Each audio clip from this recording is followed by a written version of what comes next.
So why don't this time, before we do the mandala offering, we'll just generate a positive motivation first.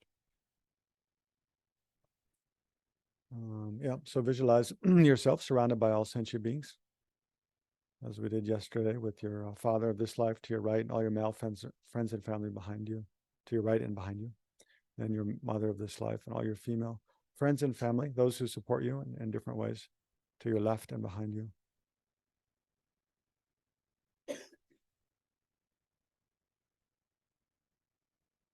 And then those whom you're most prone to become irritated or angry with, imagine seated directly in front at a comfortable distance facing towards you. And then imagine all the other sentient beings of the six realms in human form seated all around as vast as space.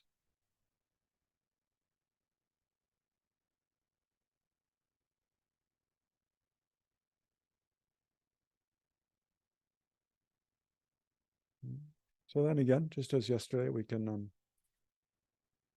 generate compassion as a motivation for this today's engaging in today's teachings on the two truths.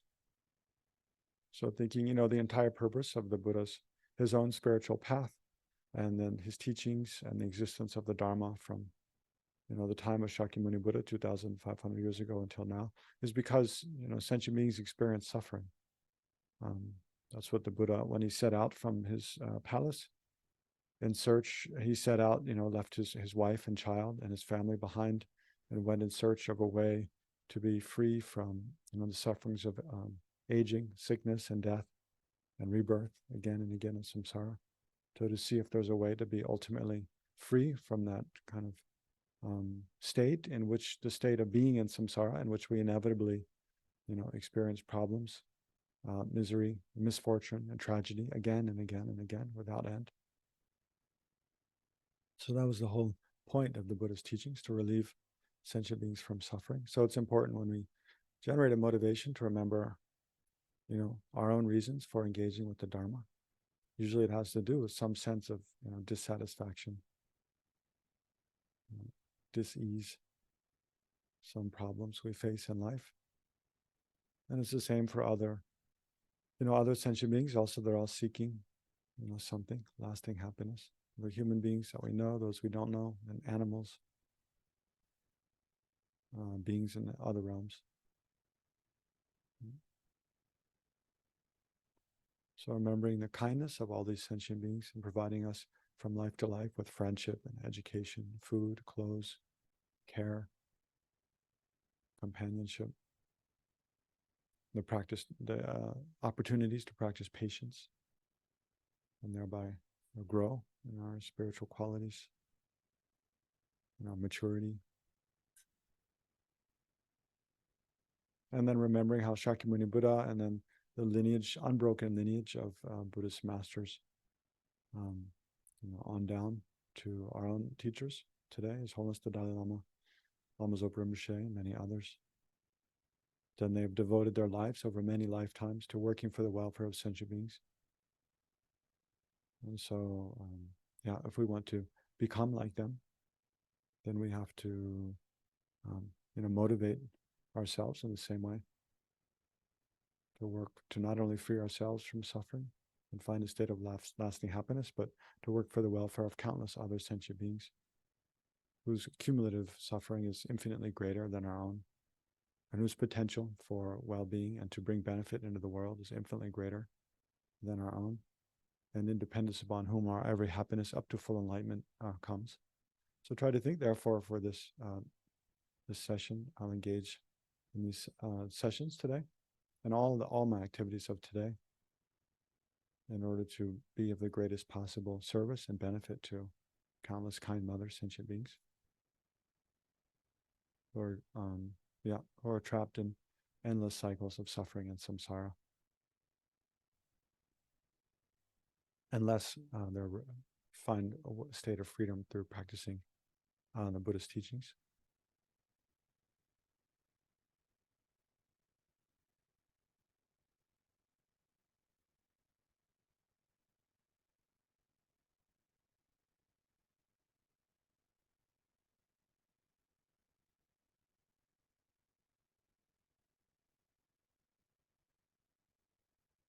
And then within the Buddha's teachings, in order to cut the root of samsara, the root of all suffering is ignorance, and has to do with not understanding the two truths. So therefore, in order to free oneself and all of the sentient beings from this ignorance which binds them to dissatisfaction, disappointment, and suffering again and again, then I'll engage in this contemplation and study of the two truths.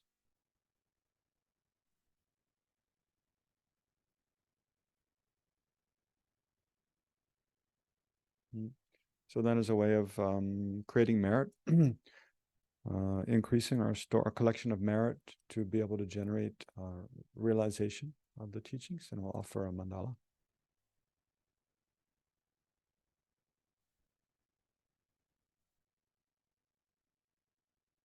Aham Sachi Bhakti Jukshe Meto Ram Re Ram Chi Ne De Gen Bhakti Sangye Shindu Me Ho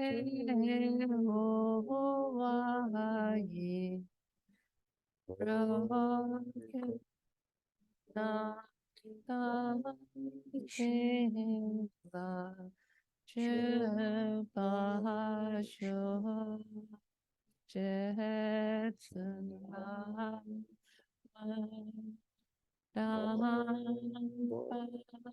Kenam Hichel Koeta Ken Seju Zentri Jitan Sampe Do Chen Mala Sake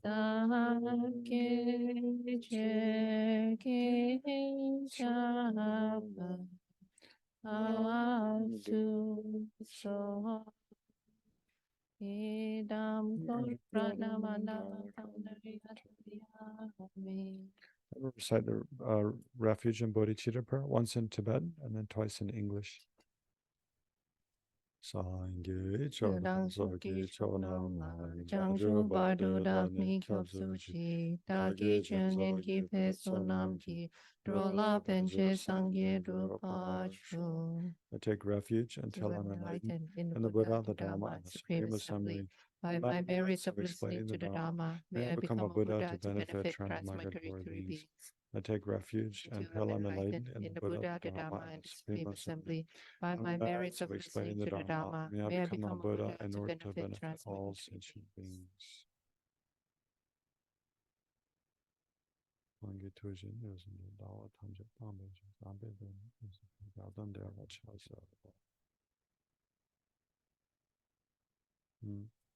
So there's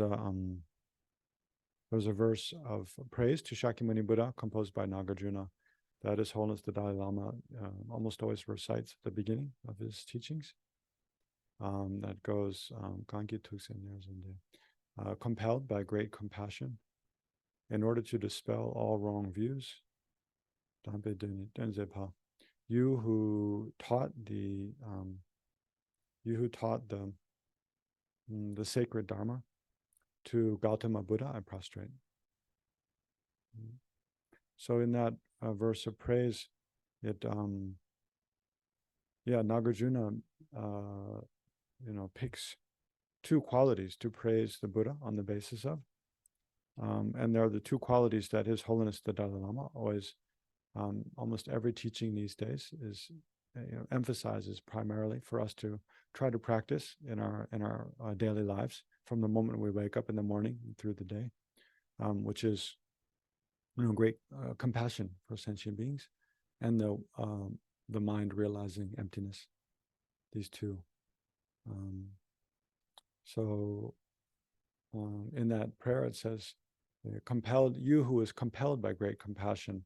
So Kangi tukse nerzunde, you who is like thoroughly compelled by great compassion, showing that the Buddha, the reason, like I was saying during the motivation, that the reason the Buddha, practiced the spiritual path and attained the state of a bodhisattva and then the state of full enlightenment, and then spent the rest of his life teaching the Dharma, was out of, compelled by compassion in order to benefit sentient beings, seeing that just as he had suffered much earlier in his life as Prince Siddhartha, it showed the aspect, right? There's different ways to interpret what was going on, but it showed the aspect of suffering greatly in the early part of his life and seeing the suffering of others and wishing to see what he could do to relieve others from suffering, and not just in a temporary or superficial way, but looking for the deepest causes of suffering, the deepest source of suffering, and then see if that can be eliminated or not. So in that way, he was compelled by great compassion, wishing to not only benefit himself or his own family or his own friends or those of his own country, but universally every sentient being without exempting one.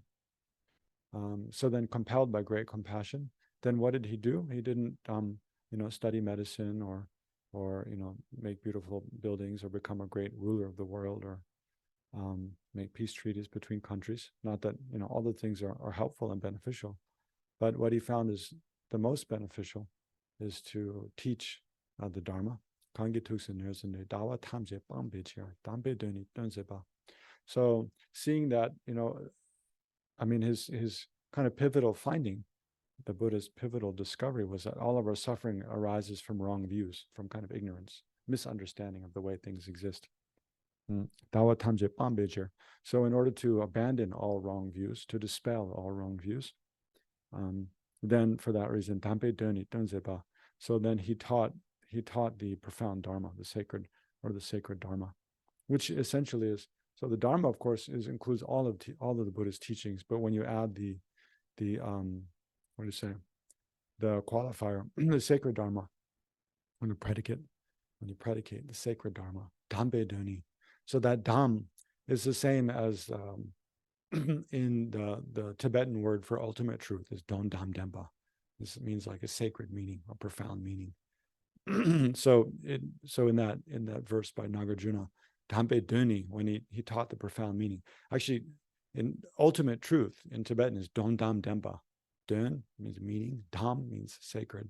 So it's like a sacred meaning, the most profound meaning, or most sacred meaning, Don Dam Dempa. So that same the same two syllables are used in a different order in this verse by Nagarjuna.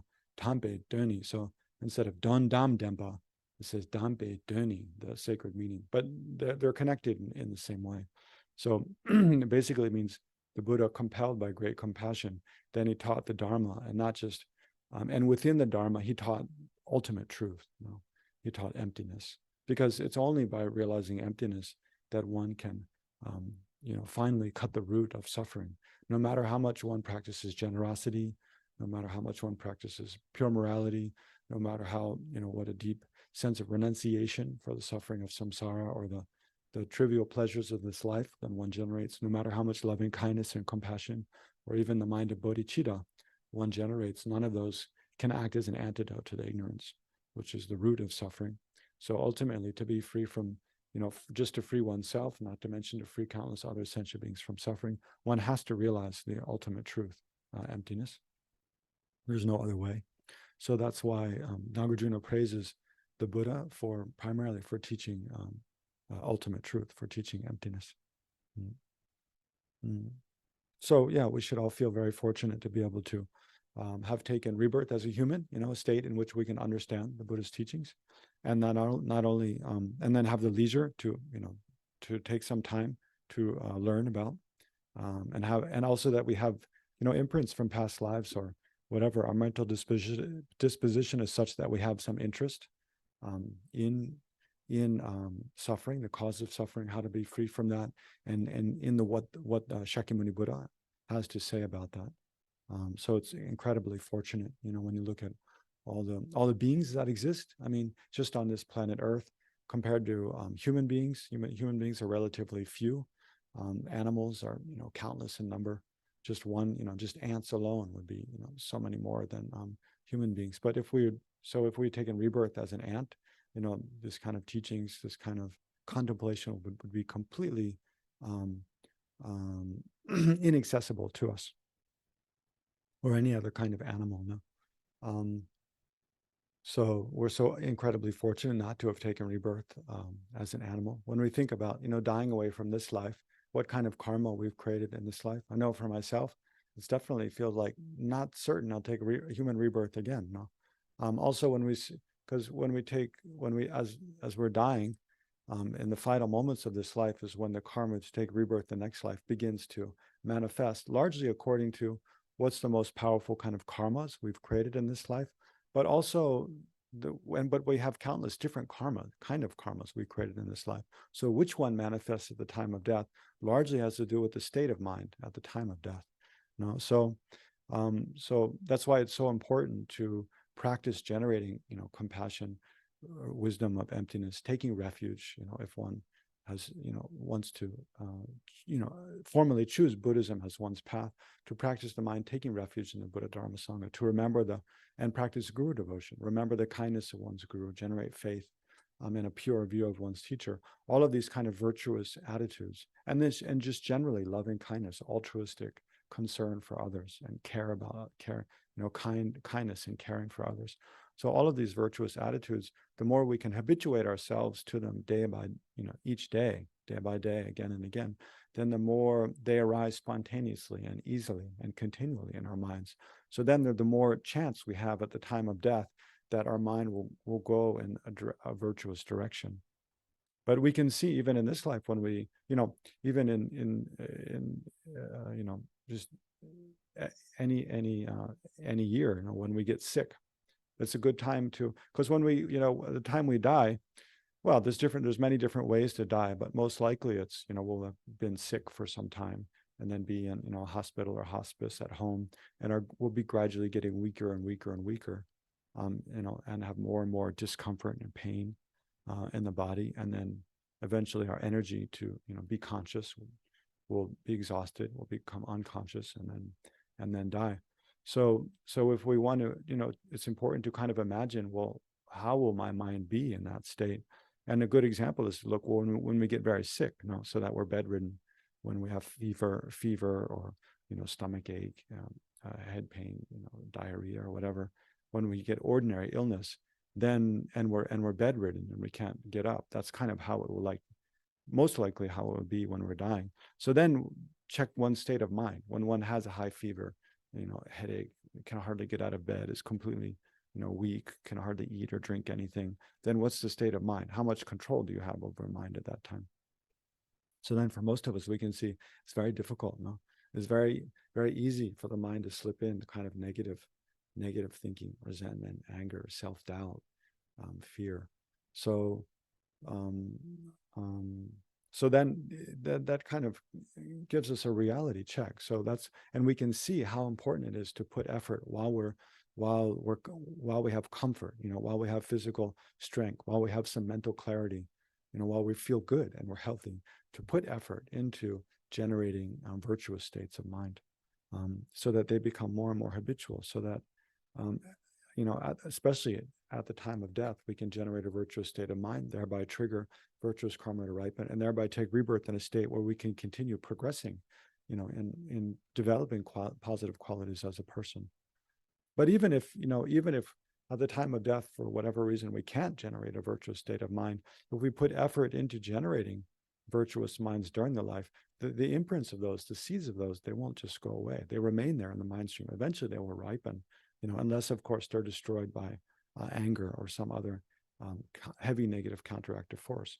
But that's again why it's so important when we dedicate within the awareness of emptiness, to protect those seeds of virtue in our minds, and to protect the store of merit, collections of merit. Yeah, because if we don't, it's like Shantideva says, if now we've taken a human rebirth with all the conditions to be able to practice Dharma, if, it's like a sea turtle coming to a blind sea turtle who only takes one breath every 100 years. The Buddha taught in a sutra that's how rare, it is to take a precious human rebirth. So imagine there's a great sea turtle in the ocean. They only take one breath, so they come to the surface to take a breath of air every 100 years. So that 100 years when they're below the surface, I mean 100 years plus 23 hours and 59 minutes, when they're below the surface of the water is like all the time that they're spent in lower realms, essentially. Then when they come, that once every 100 years they come to take a breath of air at the surface of the ocean is like, the time they take rebirth in an upper realm. And then among those, some are human rebirth. But then imagine there's a golden yoke, a golden ring floating on the surface of the ocean. That's like the Buddhist teachings. The Buddhist teachings don't exist everywhere all the time. They only exist in some places for very short periods of time. So then the chances that turtle will come to the surface and its head will go through the golden yoke floating around the ocean is almost, impossible for it to ever happen. But because, like we have infinite, rebirths, right? In the past, in the present, in the present we only have one, but in the future, as long as we don't escape from samsara, we have infinite rebirths again and again. So eventually, the impossible happens. So that's like what's happened to us in this life. It's like the impossibility of taking a human rebirth and then meeting the Buddhist teachings and then also having interest.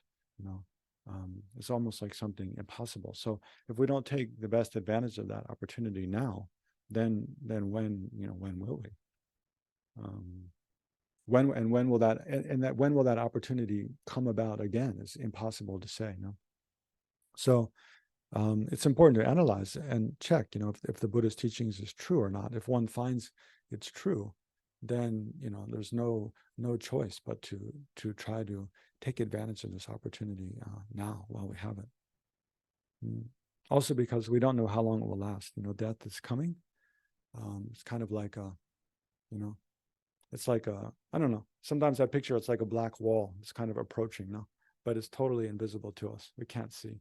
But eventually we'll meet it, and then we'll know. Until then, we don't know. Okay, so yeah.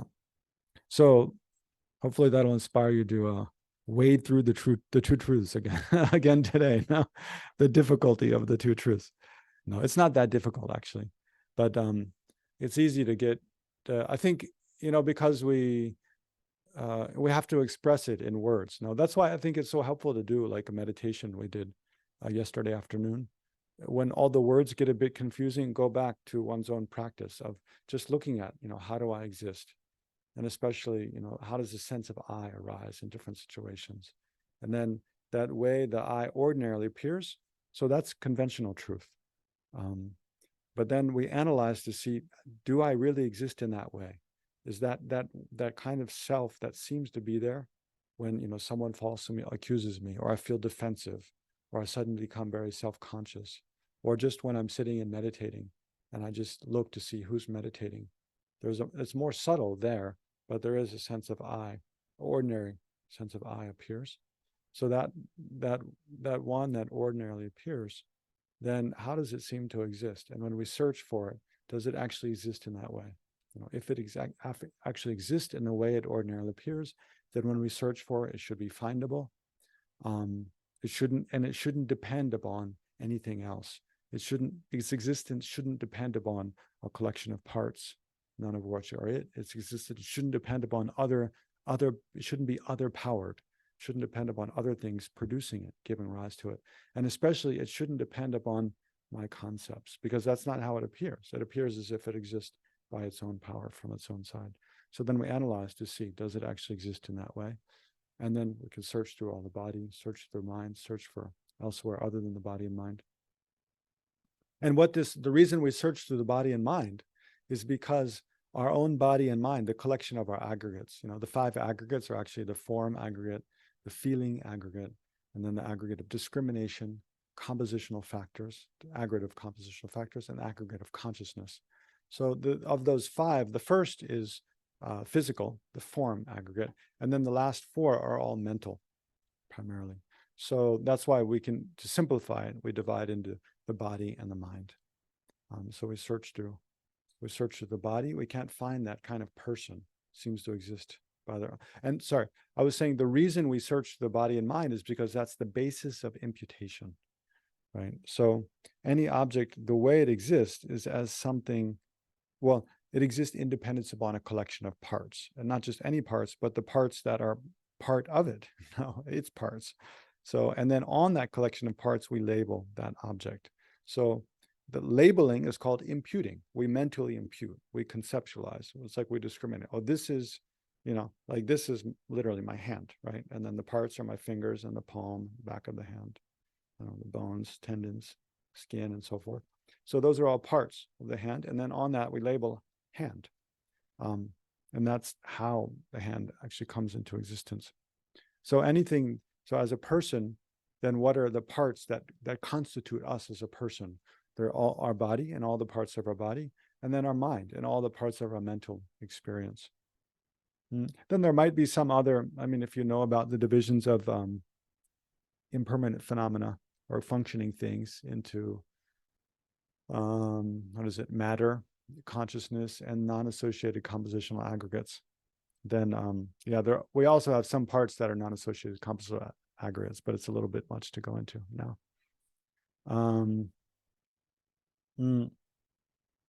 So the reason when we look for, the ordinary I that seems to exist, the reason we look first within the body and mind is because that's where it's most likely to be found, right? Because those are the parts that constitute us as a person. So we look through our body, cannot find it. Look through the mind, cannot find it. So then the only choice is what, look somewhere else. But when we look somewhere else, physically or conceptually, if we put our body and mind off to one side and try to find something else that is the self, is the I, there's nothing you can find. No, there's nothing else to be found. So just that lack, that mere lack of the person existing from their own side, the absence of that's ultimate truth, right? So like I was saying yesterday, and that's emptiness. The emptiness of what? Emptiness of the inherent existence of something. So in this case, when we're analyzing the person, how do I exist?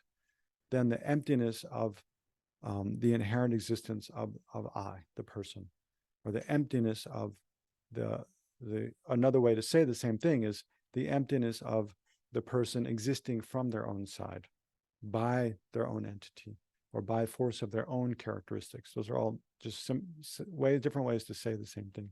So that mere lack of the person existing from their own side, it's a non-affirming negation.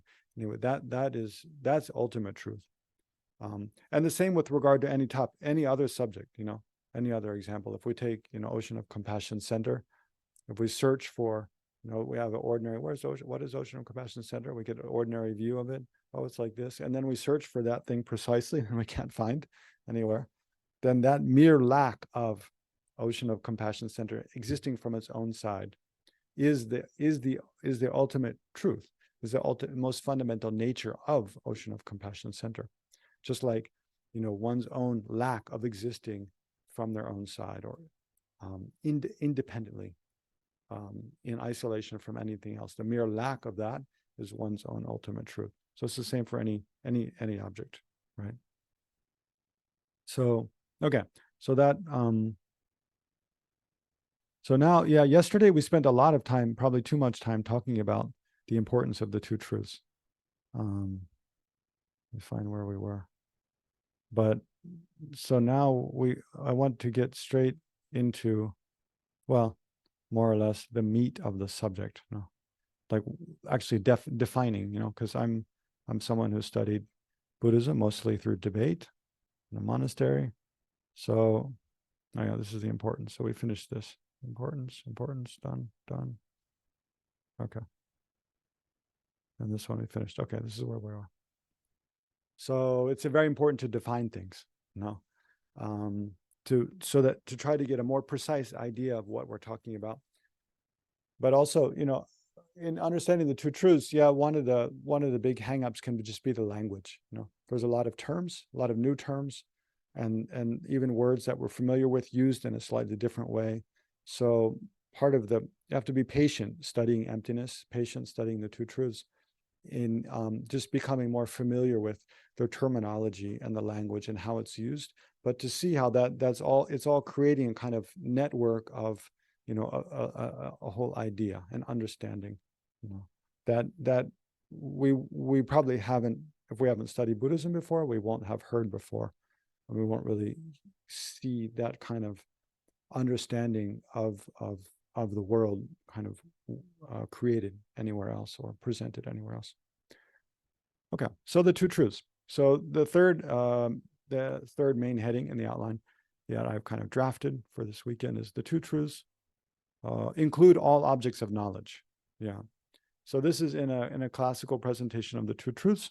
Then this is actually one of the first things is spoken about is, well, the two truths is essentially, the two truths is a division of things in the world. And it's a division of everything in the world, right? So everything that exists in the world is included within the two truths, right?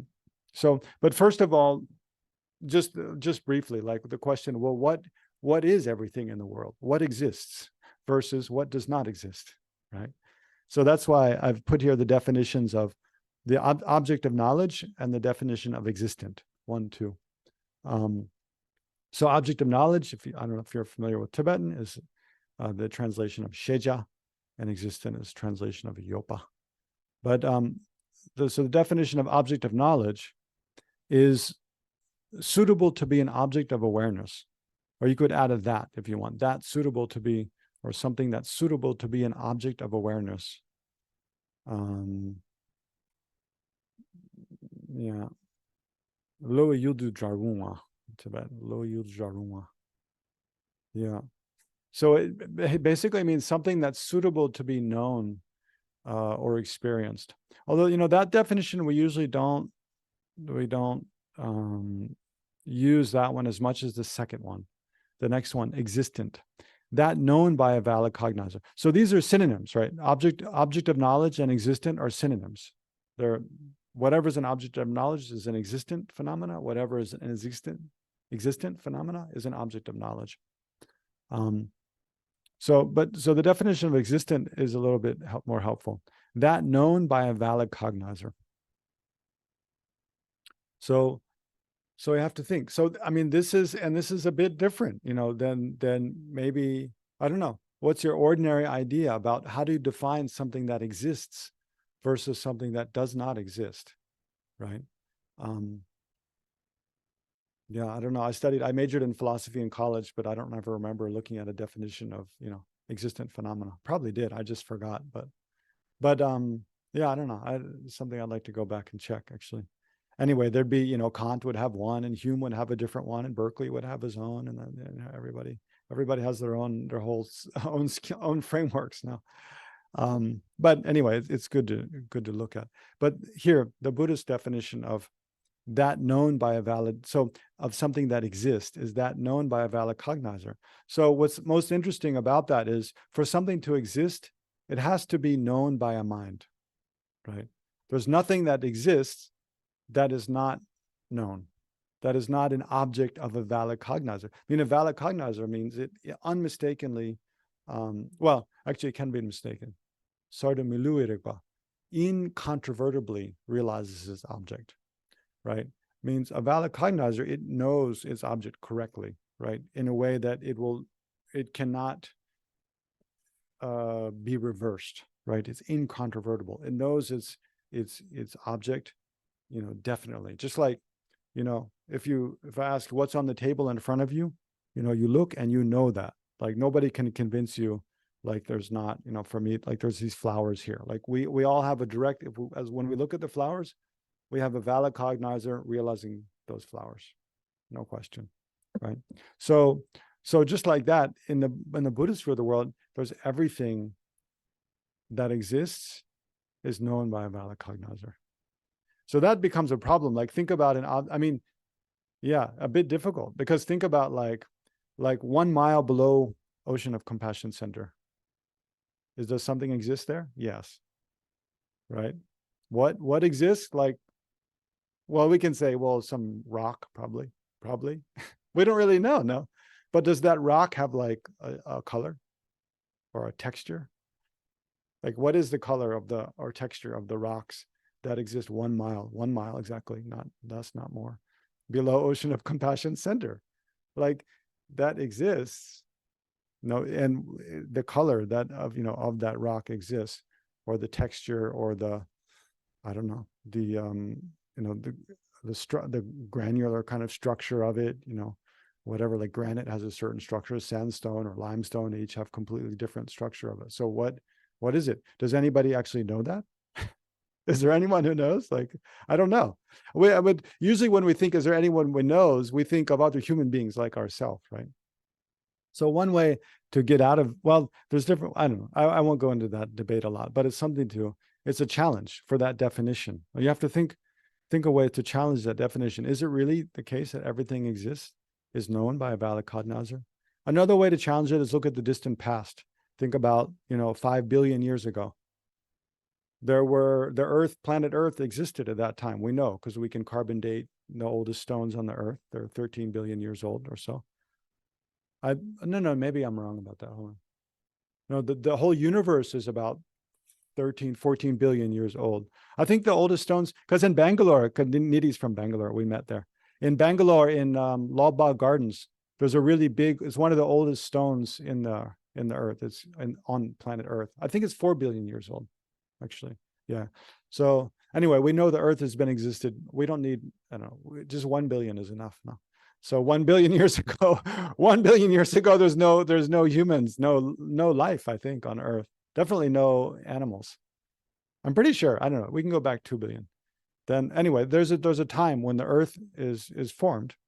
I mean, Earth's not important. Big Bang is fine, but when there's no known life, so then at that time, well, did the Earth exist? And how was it known by a valid cognizer at that time? Anyway, that's another question. I'll leave you with. But there's some difficulties for this definition. But it also, by thinking about it, it leads you more and more deeply into the Buddhist idea of like, well, what kind of beings are there that have consciousness? What does it mean to know an object? How do objects exist? Because here it's very much saying objects exist independent upon mental experience, right? Maybe what I find helpful to understand this kind of definition of things that exist is because this is already, anytime we're thinking about dependent arising and different forms of dependent arising, it's helping us understand emptiness, right? Because it's starting to break down our concrete view of things, right? So this is a very important, I mean, because in understanding emptiness, one of the most important types of dependent arising is how objects exist independent upon a subject. Objects cannot exist without a subject, right? And that's very explicitly said in this definition. For something to exist, it has to be known by a valid cognizer. And for an object to exist, there has to be a subject, a valid cognizer, which knows the object.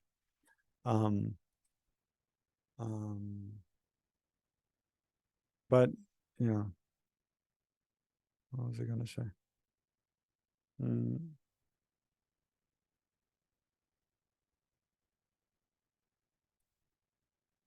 Oh yeah, one thing that helps me, I think is a good thought experiment to help kind of understand this definition is like, imagine a universe, like in our universe, we know that life formed on Earth, right? And humans developed on Earth, and we have this intelligence to be able to have these kind of crazy conversations we're having now, right? So and do all the crazy things humans do, right? So that developed, and thereby we know about planet Earth, we know about the new moon, we know about the sun, we know about the solar system. Gradually, we know more about other galaxies, and more and more and more. Like we know all this stuff. But imagine in our universe, if life never developed on Earth. Imagine that didn't happen, right? That life didn't develop on Earth, and it never developed anywhere in the universe, on any of the planets, on any of the galaxies. There was no life anywhere ever in the universe from the time of the Big Bang. And then imagine from the time of the Big Bang, so the universe expanded out, formed all these galaxies, solar systems. There's no life, and then through the force of the gravitational pull between all the, it's mostly dark matter, remember, and we don't even know what that is, but all the gravitational attraction between the matter that came out from the Big Bang, then the universe gradually collapsed back into whatever, a big black hole, and then exploded out the other side into another universe or something. I don't know what goes on, but imagine there was a universe with no life ever, and no trace of it was left. It arose and then it collapsed without a trace, and no one ever knows anything about it. And like in the future, there's no way to like look back and find some trace of that universe at all. Does that universe exist? In what sense does it exist? If it's never an object of anyone's experience, then how can we say it exists? Like you can see, anytime we think about something existing, it's an object of our experience. We have some notion of it. But if nobody not only us personally or anyone in the human race, but no one with any mind ever has an experience of something, isn't that just the same as something that, like a rabbit's horn, that doesn't exist? That no one, like why do we say some things don't exist? It's because no one has ever experienced that thing.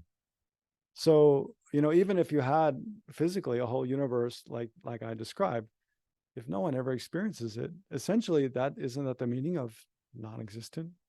Not only it's impossible, but it's never an object of experience. So I think that's part of the logic for this definition, is that kind of that way of thinking. But anyway, here that's all actually quite beyond what we need to do at this moment to fit everything in.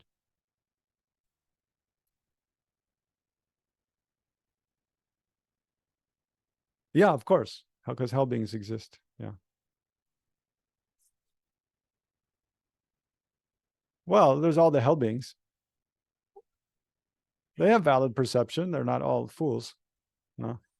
And there's also Buddhas. That's the easy answer for Buddhist is, well, Buddha's omniscient, so they know everything. So they're always there. But actually they say, but anyway, actually, I don't want to get into a discussion of this too much, because then we'll use up all our time to discuss the two truths. No. So let me just explain the two truths at least for another 15 minutes or 20 minutes. And then you can ask any questions you want.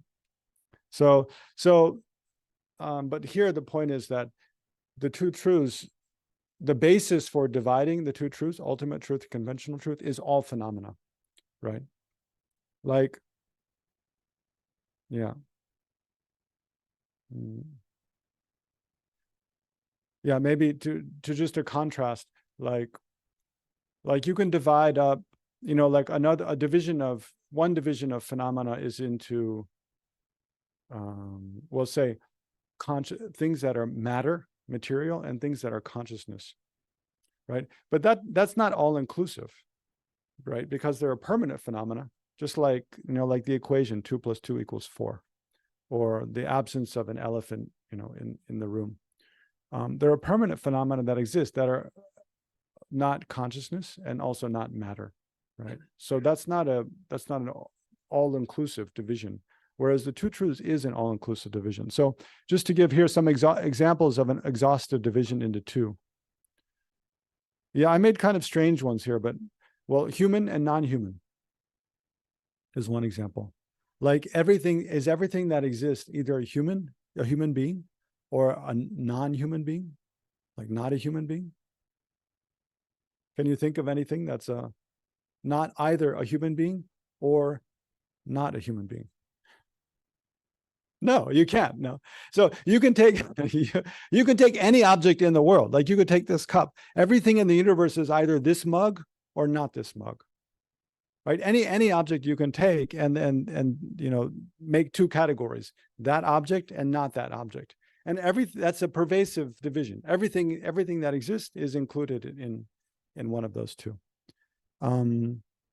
Just like, here's another example: visible and invisible. I mean, visible to the eyes, something that's visible to the eyes, and something that's not visible to the eyes.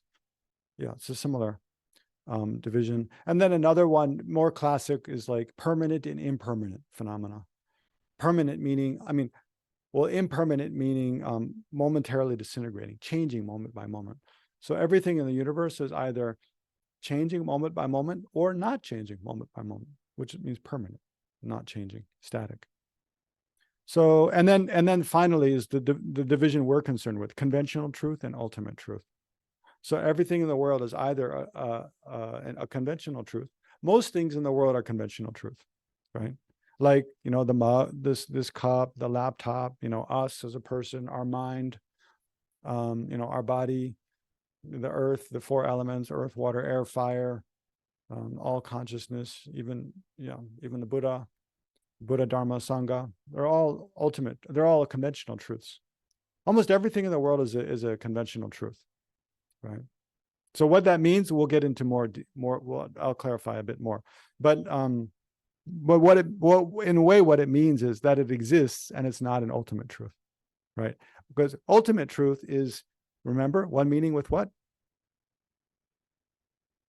Emptiness. Yeah, exactly. Emptiness. Ultimate truth is one meaning with emptiness. Meaning, and emptiness means the mere lack of inherent existence, or the mere lack of existing by its own entity, from its own side. So that's ultimate truth. Everything else is conventional truth. Okay, and then just to ground that in sutra. So this is two nice quotes from sutras spoken by the Buddha. First is from the Meeting of Father and Sons Sutra. So this is the Meeting of Father and Son Sutra. This is one of the main bases for Nagarjuna's developing his view of dependent arising and emptiness. Is this sutra, the Meeting of Father and Son Sutra. So here, and one of the main bases for presentation of the two truths. But I don't think I've read it yet. I've read bits of it, but anyway, it says, thus it is, the Tathagata understands both conventional and ultimate.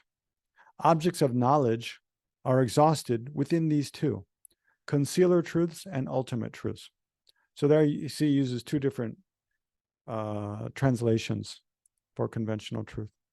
I don't have the Tibetan of this, so I'm not sure about how that works, but it says, thus it is that the Tathagata understands.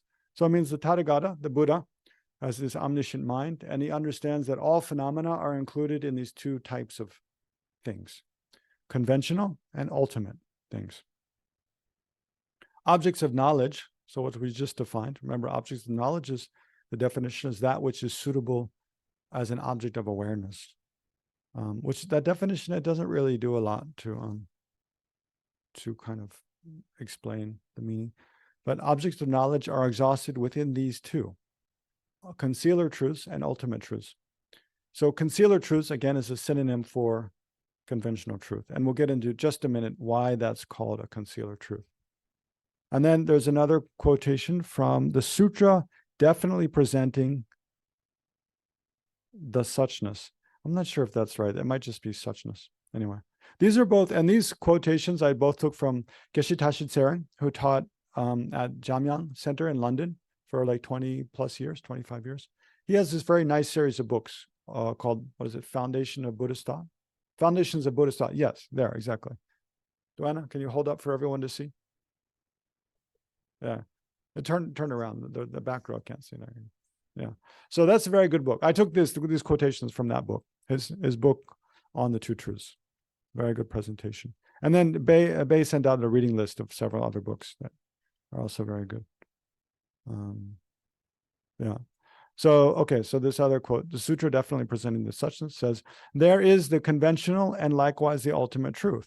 There is never at any time, a third truth. So yeah, just to quickly look at this concept. So just like if we take this cup, or this mug, and say, everything in the world is either this mug or not this mug, right? So then, is there any third category, right, of things that exist? No, there's no third category. There's no third category. So just like that, everything that exists is either conventional truth or ultimate truth. The only third possibility is to not exist, right? But we're talking about things that do exist, of things that exist, that's what he's saying. There's no third truth. Yeah, and here, in essence, truth means just something known by a mind. So, yeah. So there's no third kind of thing that exists and is not either a conventional truth or an ultimate truth. Yeah, and that's just, oh yeah, and then that's what I said. So whatever does not exist is neither an ultimate truth or a conventional truth. So anything that's a conventional truth or an ultimate truth, it exists. Things that do not exist, like, like my second head or something, like the horns on my head. There's none there, right? Yeah, none. Still haven't grown yet.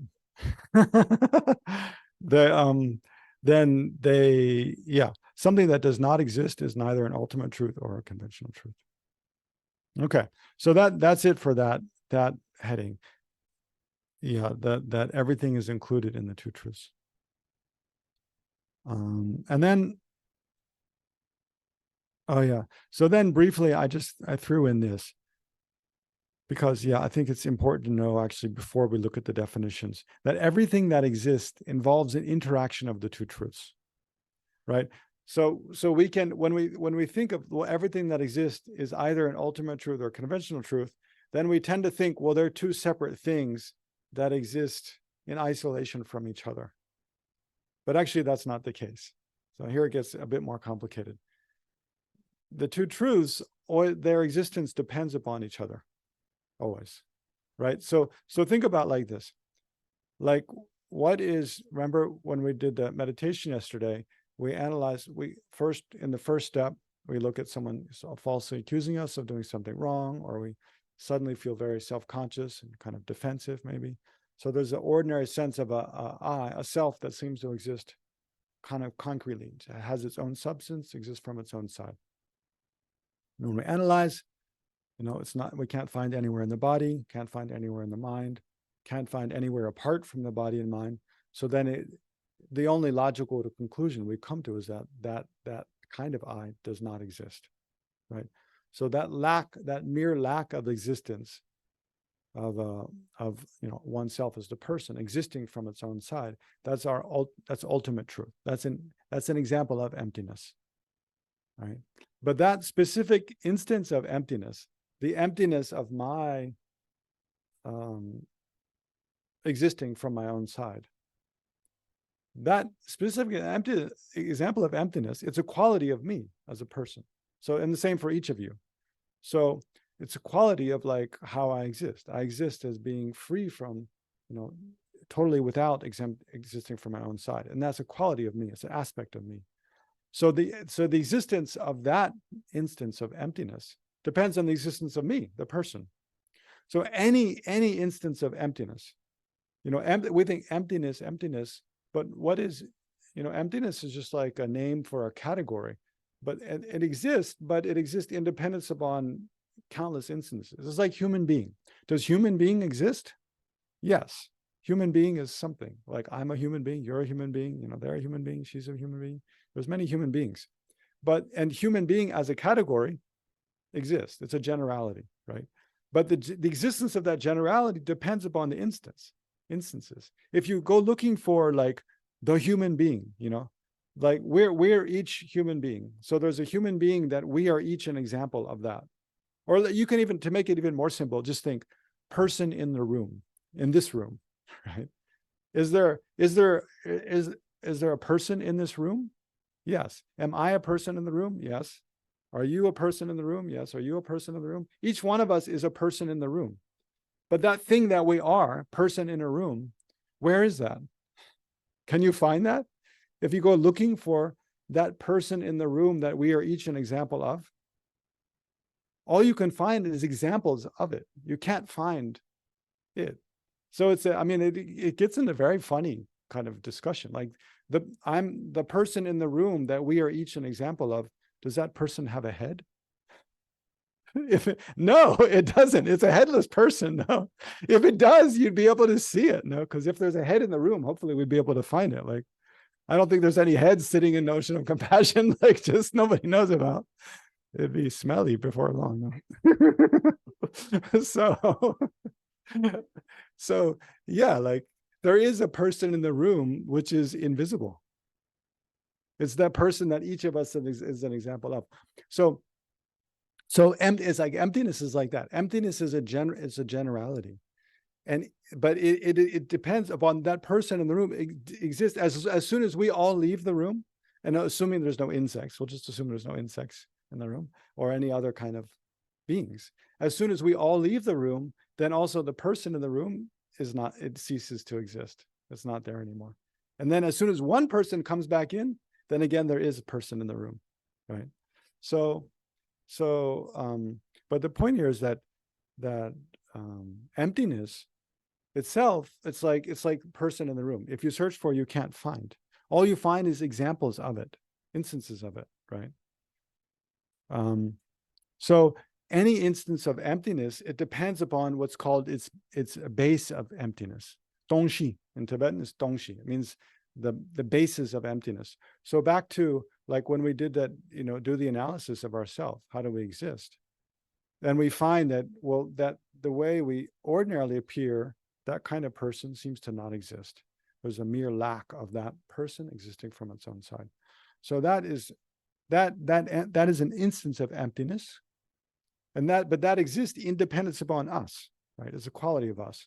So the person, which is a conventional truth, is the basis for the existence of that ultimate truth, which is our nature, right? So any object like this mug, or like let's take Ocean of Compassion Center. So Ocean of Compassion Center, it's a conventional truth because it's not emptiness, right? But its nature is to be devoid of, without existing from its own side. So that's the emptiness of the compassion, that's the Ocean of Compassion's emptiness. So Ocean of Compassion is a basis for that quality of being devoid of existing from its own side. So that the emptiness of Ocean of Compassion is its ultimate truth, and that exists independent upon the conventional truth, Ocean of Compassion. So any object, so back to, remember, let's jump back to one of the first verses we looked at.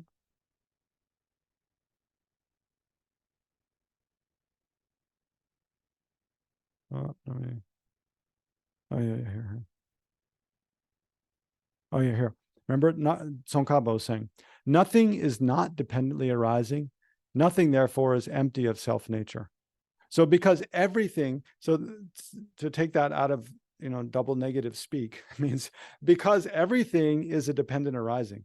Like it's because I'm a dependent arising as a person, because we're a dependent arising as a person, then when we search for a person existing, in isolation from anything else by its own power, you can't find, right? Because the person is actually a dependent arising. So everything is a dependent arising. This mug is a dependent arising. Ocean of Compassion, because it's a dependent arising. It's made up of many, many parts, none of which are the Ocean of Compassion.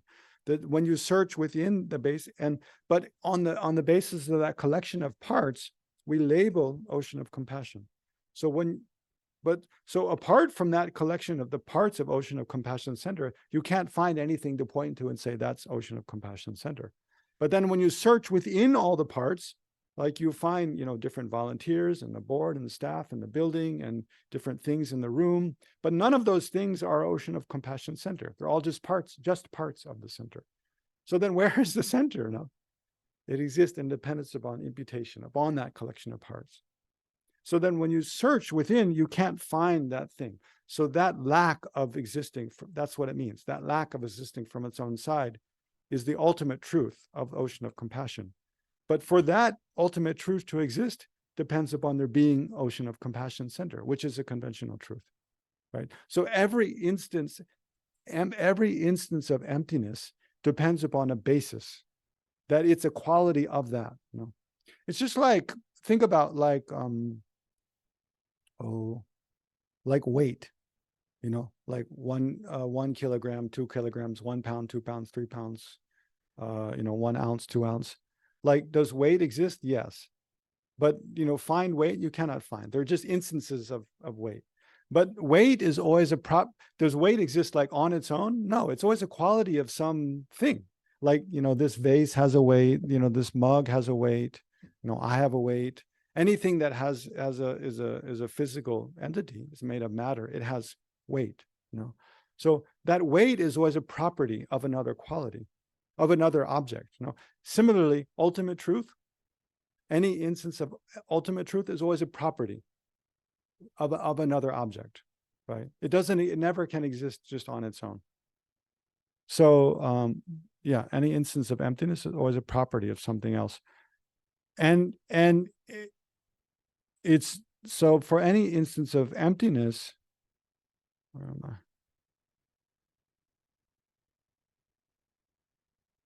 Oh yeah.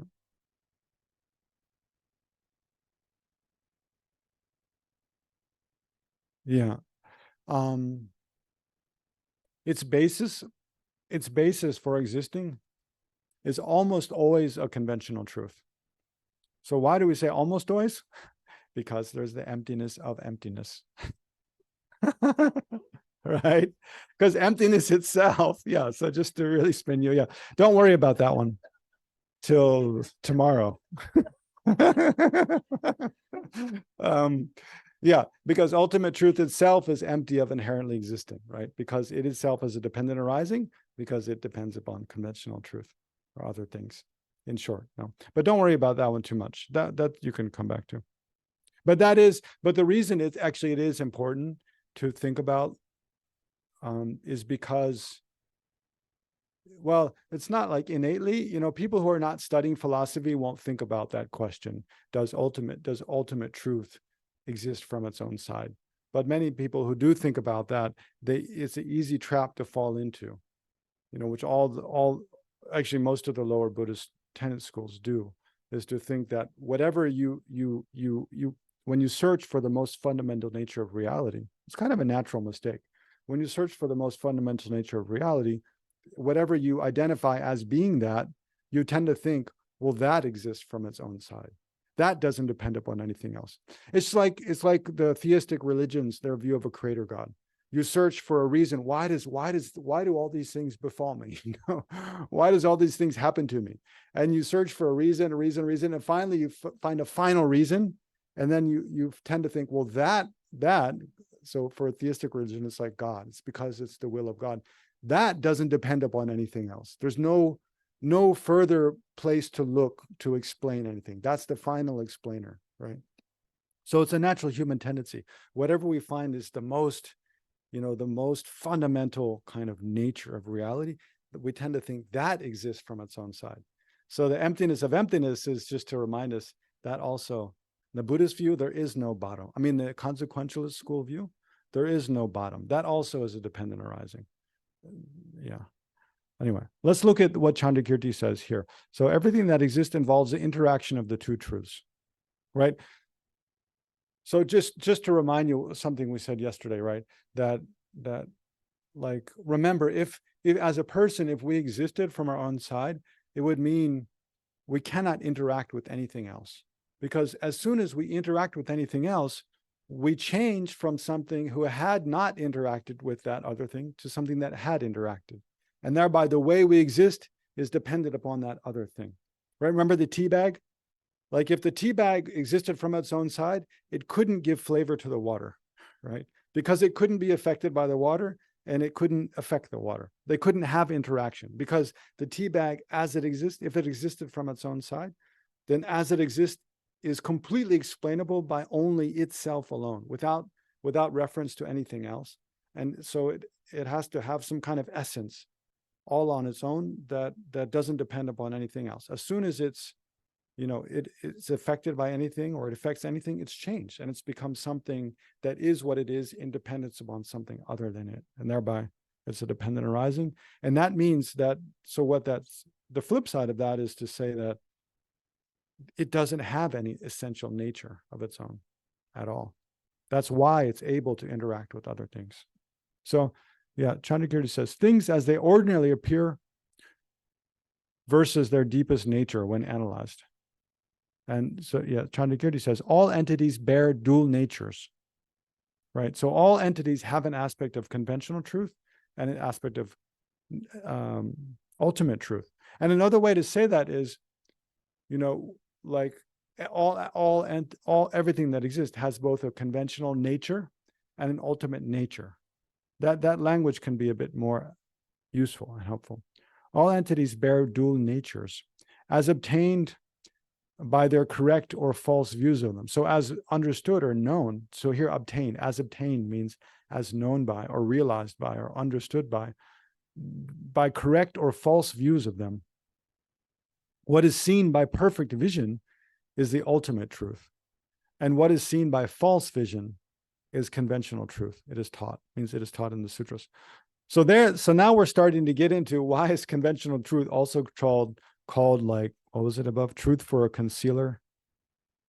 Concealer truth or veiled truth or obscured truth is because, because of this. So we go back to our example of, what the meditation we did, analysis of the person, the meditation we did yesterday afternoon. When we ordinarily just look at, how we appear to ourselves to exist as a person, then, in like when we're just calm and, I don't know, relaxed, it's not so clear, right? So that's why it's important to start with times when we feel defensive, like when someone's falsely accused of doing something wrong, or suddenly very self-conscious. So that time, the sense of I, this false sense of I, it really strongly appears. It's quite easy to see it. But if you look, like this morning, just before this session, we did a little meditation where, you can just simply sit and meditate, like watching your breath, and then ask yourself, like, who's meditating? Or where am I? Or what's my name? Anything that causes, your attention to go to look at yourself and get it. And then you look at, how do I appear? Just in that very ordinary way. Like when I ask who's meditating, and I look, then what does it appear? How do I appear to exist? Does it look as if, I can guarantee it doesn't look like I'm merely something projected on this body and mind. No, it doesn't look like that. It looks like I'm meditating, like there's a real I there that's meditating. It just looks like that. It's just like, you just look, you can see in your experience. So that's what's false vision. Here in the last line, it says, what is seen by false vision, right? So that's what it means. In our conventional truths, so it means almost everything that exists except emptiness, the way we ordinarily look at it is colored by elaboration. Remember yesterday we were talking about the meaning of elaboration? It's colored by this kind of ignorance we've had, or misconfusion or misunderstanding we've had since beginningless time, that things exist from their own side. Things exist by their own power. And the way we perceive them, that's how they are. Just like a simple thing, like look at the color, I don't know, say the color of the cushions, these red cushions on the floor, the red cushion. Does it look like the color exists on the cushion or in the eyes? Where's the color? Yeah, it looks like it's on the cushion, right? Right? It looks like it's on a cushion. Like nobody could convince me that color is really not on the cushion, except maybe a scientist who explains how vision works. Like we've all studied science in high school, right? So what are we seeing? When we see the color red, we're seeing it's a certain wavelength. We're seeing the wavelength of light that's not absorbed into the cushion, right? All the other wavelengths of light are absorbed into the cushion. And then the ones that are not absorbed in the cushion, they're reflected back. And we see those. And then those interact with our eye in a way that we have a perception of that color. So then where is the color? It's actually, it's coming from a wavelength of light. But if our eyes were different, we would perceive the color in a different way. So the color, actually, it's like an interaction between that wavelength of light and our eyes, and then our visual neurocircuitry. And then it creates that appearance of that color. But it looks like it's on the cushion. But is that color really on the cushion? But how can we say it's on the cushion? Because it's comes about independence upon the cushion. There's no question. But actually that the appearance of that color is an interaction between, like if you change the light bulbs in here and put a different colored light, you'll see a different color, right? If the color was really on the cushion from the side of the object, then, well, I don't know. Again, you couldn't, even you change the light bulbs, it's still going to appear differently. But yeah, maybe that example doesn't work so well. They wouldn't, yeah, in the same light with the same, yeah. Well, yeah, but see yeah, you would say like that. If the color was really like that on the cushion, an insect should see that color. Yeah, it should be the same property.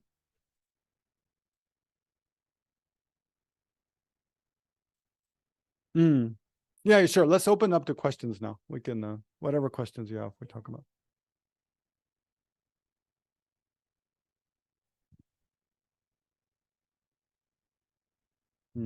There was one quote about the nothing exists if there's no cognizer. Yes. Yeah. That's the definition. Yeah, I have a little bit of a problem with that. But please, yeah, good. I think you sort of explained it with this elaboration a little bit, right? Or is that? I don't know. What's your problem with it first? Well, for instance, like 5 billion years ago, when there was no, right, there were bacteria and viruses, there was still a world, and this sort of evolved into us. So it still was there, even though there's no sentient beings. Yeah. But now in retrospect, we can say we know that. Yeah, that was the case for sure. Yeah. Yeah. So then the question is, like, for Buddhists to assert this definition, like, how do they, how do they say that at that time there was a world, and yeah, that the planet existed, that things existed, before there were any microorganisms, even before there were microorganisms, before there was any life, then we know, I mean, there were planets and solar system and things, right? So, well, there's two ways to explain it. Either you can posit some kind of conscious beings that exist at that time, that, like gods, devas, some kind of beings that we don't, not human beings, not animals, that just kind of, float around in space and no, that's one way. Or you can posit, omniscient beings like Buddhas that have purified their minds long ago and they just know everything. But those are kind of not so satisfactory somehow, right? But a third way to posit it is to think, well, retroactively, we know. So, like, now, looking back, we know that 5 billion years ago there was planet Earth and all these things, and because we know now, then they exist. But that's why I was saying, take my example, where imagine imagine a universe where no one ever knew. Imagine we didn't know like no one ever knew retroactively. Or imagine, like, even like, well, that one becomes a bit more problematic, but yeah, that's one way to explain, is retroactively, looking back. Does that posit then that Buddhism is somewhat, well, it's so humanistic? Yeah, anthrocentric. Yeah. Well, one, no, because Buddhism asserts, it's not saying humans have to know. No, we tend to think that, but that's not Buddhism is saying, that humans have to know. I mean, if you wanted to argue Buddhism as kind of anthrocentric, is that a term? Anthrocentric? Anthropomorphic. Yeah. Yeah. Anyway, if you wanted to assert that, you'd argue more like, well, because, Buddhists say that the best basis for practice is as a human. That looks much more anthropomorphic or centric than the other things. Yeah. Yeah. Other questions? We just have a few minutes left before we'll take a break. Yes, Diana. I just want to share something that I got from this book, Please, which helped me to connect the dots a lot. Mm-hmm. So he gave the example of his body, and he says, my body has these two truths. It is a conventional truth but it has an ultimate truth. Yeah. Yeah, that's a good distinction. So yeah, our body, or you can think of the whole person, it is a conventional truth. And the point I was, actually the point I was kind of just making at the end, which I didn't quite clear, is the reason it's called a conventional truth is because it appears to a conventional mind, right? And the conventional mind is one that it doesn't see the ultimate nature. It's colored by ignorance from beginningless time. So all the phenomena which are objects of a mind which is colored by ignorance, those are conventional truths, right? More or less, So our body, to go with Geshe Tashi Sering's example, our body is something that when we ordinarily just look at our body, it appears in a way in which it doesn't actually exist, right? And that's due to our mind being colored by elaboration, by ignorance. We project that the body, just like the cushion, just like we project red to being, actually the red being on the cushion, having nothing to do with the interaction of light and the interaction with my eyes and my nervous system. It looks like it's really there. So that kind of appearance, things existing from their own, the appearance of things existing from their own side is a projection from our mind due to ignorance. So our body has that. When we look at our body, it appears to exist from its own side. Therefore, it's a conventional truth. But when under analysis, you can't find that kind of body. So that lack of existing from its own side is the ultimate nature. It's its ultimate truth of the body. So the body is not an ultimate truth. It has ultimate truth. So it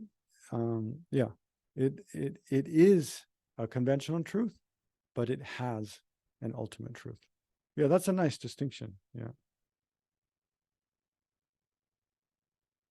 Yeah.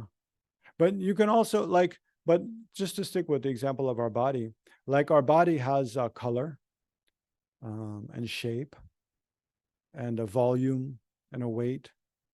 So those are all conventional truths. Like the color of one's body is a conventional truth. The shape of the body is a conventional truth.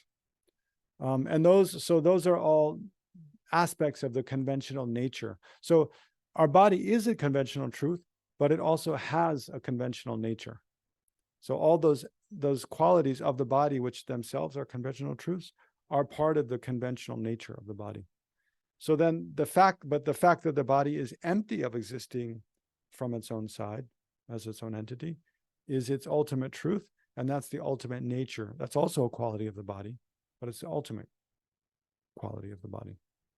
Yeah. So the body also has conventional nature and has ultimate nature, both. Anything that exists. That's why everything that exists involves the interaction of the two truths, because anything that exists has ultimate nature and also has conventional nature. Even emptiness, like emptiness is a permanent phenomena, right?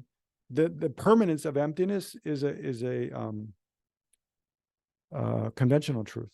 So it's a conventional nature. Also, you could say emptiness itself is a dependent arising. So the quality of emptiness, of being a dependent arising, is a conventional truth. I would argue, I'm thinking in my mind, there might be some debate about that. Like it's definitely something you could debate about, but I think that's the case. But I can't think of a clear scriptural citation to establish.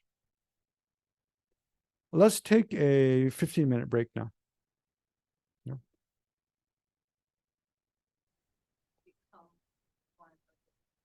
Oh, yeah. You're not using the microphone. Yeah.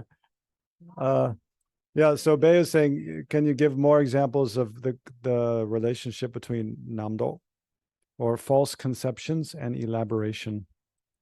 So we discussed that in terms of that quotation from Nagarjuna. Once, oh gosh. Oh, where'd it go? This one. Yeah, when His Holiness gave this series of teachings called the Janchub Lamrim teachings. Lamrim teachings, that when Ling Rinpoche graduated from the Geshe Studies program, then he sponsored, Ling Rinpoche sponsored the publication of these 5 volumes that contain 18 great Lamrims texts, with the longest being the Lamrim Chenmo by Tsongkhapa, and then many other Lamrim texts. So His Holiness gave the complete transmission of that all those Lamrims over, I think, 3 years. He started at Ganden, and then in 1 year taught 1 week at Ganden, 1 week at Drepung, and then a few years later taught again at Ganden, I believe. He taught once at Sarah.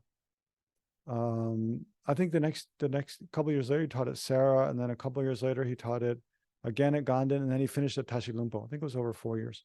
Anyway, the first year he was teaching between Ganden and Drepung. Then he gave one initiation at Drepung, just one morning, quite early in the morning. Not that many people came. It was at the temple in Drepung, the common temple between Loseling and there. During that initiation, he was speaking about the importance of meditating on emptiness, and he actually had his attendants photocopy, like someone collate like verses, which I never saw any teacher do right before that, like verses from Nagarjuna and Chandrakirti about emptiness. So this is one of them actually. And then he had these photocopied sheets like passed out to all the monks and was saying, you should memorize these and meditate on every day, recite these every day and meditate on. So this is this quote by Nagarjuna from Fundamental Wisdom is one of them. So here, so he says, by exhausting karma and afflictive emotions, one is liberated, right? So to be free from suffering, have to eliminate karma and afflictive emotions. So the question is, where do they come from? Karma and afflictive emotions come from false conceptions. So this is what's Tibetan namdo. And that comes from elaboration. So elaboration of inherent existence is in brackets, or parentheses, that's added by the translator. I think Thupten Jimba translated this. I'm not sure, but yeah. So this connection between basically elaboration, which means this ignorance grasping at things existing from their own side, and then false conceptions. It's a bit more involved than just that. So take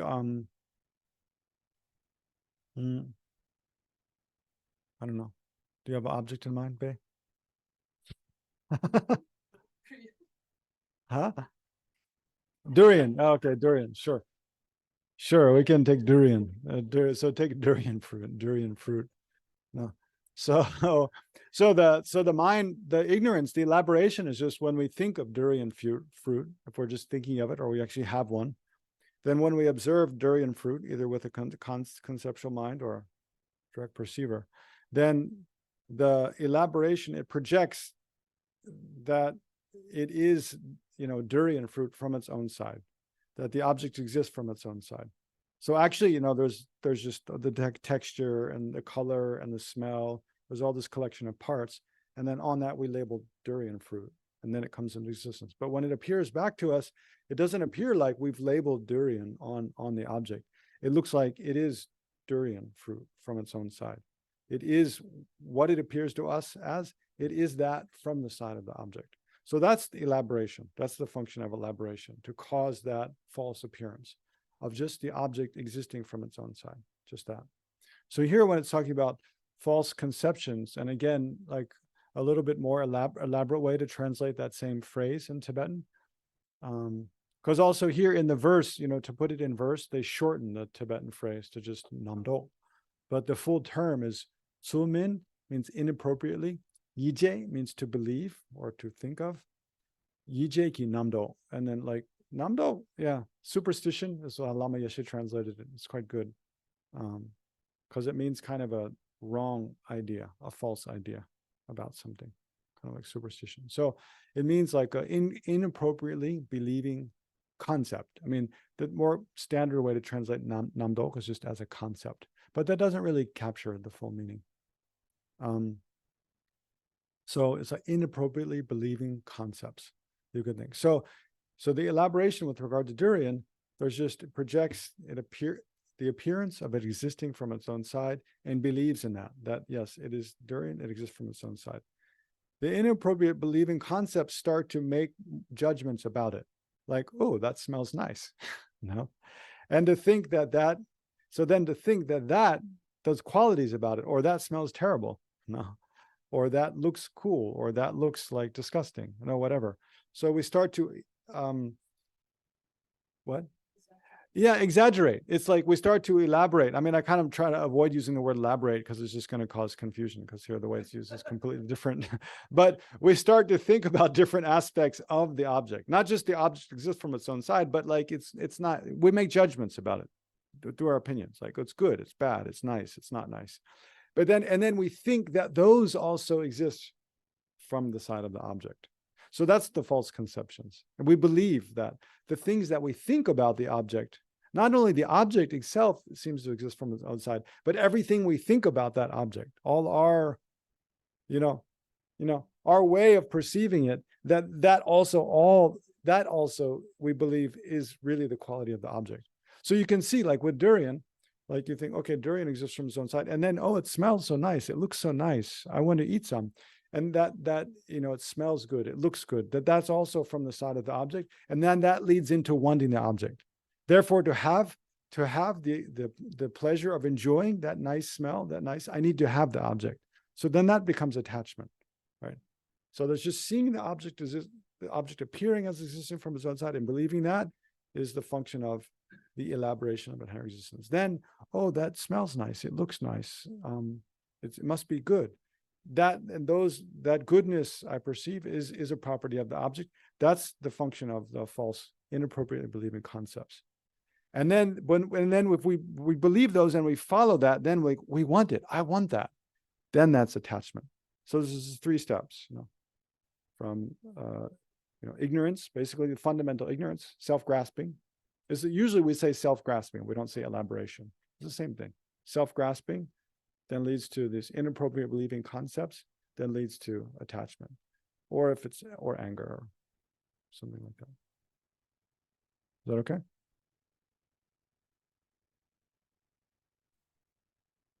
Yeah, I'm trying to think if there's anything. So elaboration involved the appearance and apprehension of object existing by its own side, and then the false conception is to associate the qualities of that object that appears by its own side as also coming from that object, and therefore cause the attachment. Yes. But is there a case where there are no such qualities? But you mean, well, but is there a case where you mean attachment or anger arises? If attachment or anger are arising, there's always a relationship to some quality. The mind always sees something attractive or something unattractive. That's what causes the attachment or anger to arise. Yeah, I guess I'm thinking more like a neutral rather than either like pleasant or unpleasant. And would that be considered false conception? And I'm but guessing what? it You have to would. be more specific now. Like what mind exactly?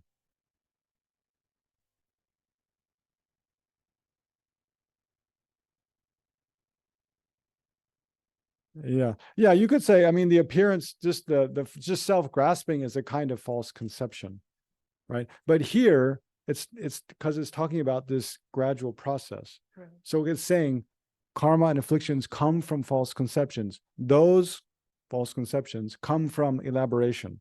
So it's making a distinction between the fundamental self-grasping and the false conceptions which arise, which lead to afflictive emotions, which lead to karma. So there's 4 things being described here, right? In the self-grasping of inherent existence, false conceptions, other afflictive emotions, and karma.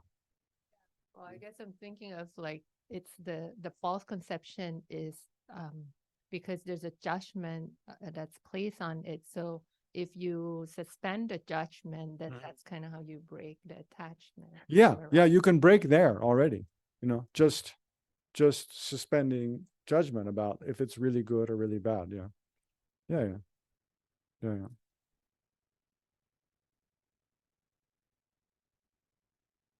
Let's look at, I want to skip actually just to the definitions. of conventional truth and ultimate truth, according to the middle way consequence school. Yeah, these definitions are, yeah, maybe one thing you have to understand, the way definitions are presented, like in ordinary, like English dictionary and in Buddhist kind of textbooks, is a bit different. So often the way in the English dictionary, the way definitions are presented, they're more like they present synonyms and a kind of description of the thing being defined. And you should never use the term you're defining. You should never use that in the definition, but you use synonyms and kind of description to explain what the term means. Whereas, the thinking in Buddhist philosophy, when they give definitions, the function of the definition is more it's trying to create a way to precisely describe what is versus what is not that thing. And so it's trying to delineate what is that thing from what is not that thing. And sometimes that ends up being a good description of the thing, but sometimes, like in this case, it doesn't really describe the thing very well. It's just like, it's a way of logically distinguishing the two things. But to oftentimes, like with this definition, to really understand what it means, it requires more additional definition. I remember when I was, Geshe Namdak and I together, we edited this book, which is like a translation of part of Kedrupje's commentary on Dharmakirti's logic and then we added explanation in. So it's called what? Freedom Through Correct Knowing. It was published a few years ago. So I remember when we started making a glossary at the beginning, but then we were like, but there's so many other glossaries, so many other Buddhist books with glossaries, like we don't need to make another one, so we'll just leave it. But then Wisdom, after we finished the whole manuscript, then Wisdom was like, no, it really needs a glossary. So I just took, I made the glossary, right? So I just took all the main, words that seemed like they needed defining, and then thought, well, I'll just give the regular definitions we always use in debate, because you don't see those around very much, right? So then I just took all the definitions we usually word for, like impermanence, permanence, generality, particular, same, different. And I just put in the textbook definitions and sent it to Wisdom. They're like, this is terrible. they're like, nobody's going to understand what this means. So, and then they sent me an example of a definition from another series of books that John Donne, the mind in, oh God, I forget. It's in this series that His Holiness commissioned, called like Ancient Indian Philosophy and Psychology or something. And there's 5 volumes. One of them is Mind. Yeah. Yeah, you check the definitions. So in there, but there was like a definition. She sent me an example. She'd like, we want more definitions like that, But I looked at it and I was like, that's not a definition. That's just like some synonyms. Like that doesn't tell you what the thing is actually. So then I told her, okay, look, let's use the regular textbook definitions that we use, and then I'll just explain each one. So I wrote a paragraph or so explaining each of those definitions, and then they liked that. So that's what got published. So now I have to try to do the same for this now. Being a conventional truth. So yeah, the definition of being a conventional truth is an object that is found by a valid cognizer analyzing a conventionality. So here already they do like what's totally a no-no in English, They use conventionality to define conventional truth. Like it's circular, right? An object that is found by a valid cognizer analyzing a conventionality, with respect to which that valid cognizer analyzing the conventionality becomes a valid cognizer analyzing a conventionality. It's totally circular definition. Yeah, I know. But that's why I put the quotation from Tsongkhapa. That's actually much better. It says, a phenomena found by a conventional valid cognizer, but that's even circular, analyzing a false object of knowledge. So that's what helps. That phrase helps, a false object of knowledge. Yeah. What it means is like, so these two terms, conventional truth and ultimate truth, what they really mean is like, they're in relation to two different kinds of minds. A mind a conventional mind and an ultimate mind, which means like an ultimate mind is a mind analyzing to understand what's the ultimate nature of things. What's the most fundamental nature of things? So it's like what appears, a mind analyzing to know the deepest, nature of things. Then what appears to that mind when it's come to the conclusion of its analysis, what appears to that mind is what's true for that mind, right? So it's the truth for a mind analyzing the ultimate. That's how the etymology of that term. What's true for a mind analyzing the ultimate, and that's ultimate truth. And because it's a mind it's correctly analyzing the ultimate nature of things, then what it arrives at, what that mind discovers, and so you can say what appears to that mind exists as it appears. So that's a huge, and therefore it's true. So that's very important. So ultimate truth again means what's true for a mind analyzing the ultimate nature of things. And so what appears to that mind is emptiness, right? The emptiness of inherent existence.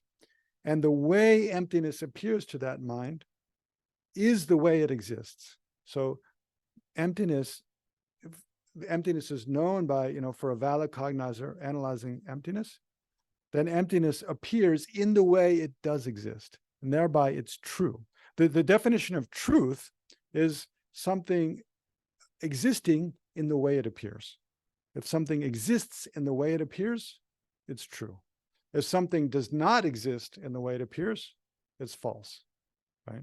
So conventional truth then means a mind that's not analyzing to find the ultimate, just an ordinary mind, like our eye consciousness, ear consciousness, nose consciousness, just ordinarily thinking about remembering things. Anytime we're not analyzing to know the ultimate nature of things, we're just ordinarily, interacting with things the way we usually do, then what's true for that mind is a conventional truth. So so to begin with, the etymology is you begin with the mind, right?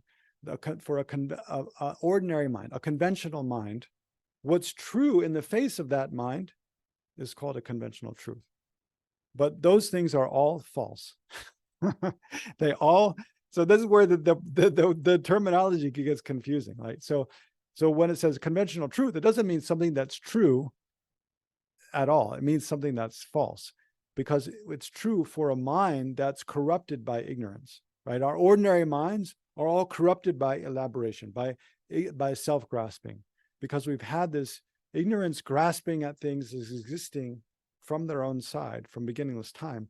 That ignorance colors all of our ordinary awareness, whether they're sense consciousness or mental consciousness, whatever, they're all colored by this ignorance. So anytime we're not analyzing to find ultimate truth, emptiness, we're just, engaging with objects in an ordinary way. All of those, the objects that appear to those conventional minds are true for that conventional mind, but the way they appear is as if they exist from their own side, and they don't exist that way. Therefore, they're false, because the way they appear and the way they exist is different. Therefore, they're false. So that's why that's kind of, that helps you understand this definition a bit when he says an object that is found by a valid cognizer. So that's just saying conventional truths, they're not just like hallucinations. That's how they distinguish them from a hallucination.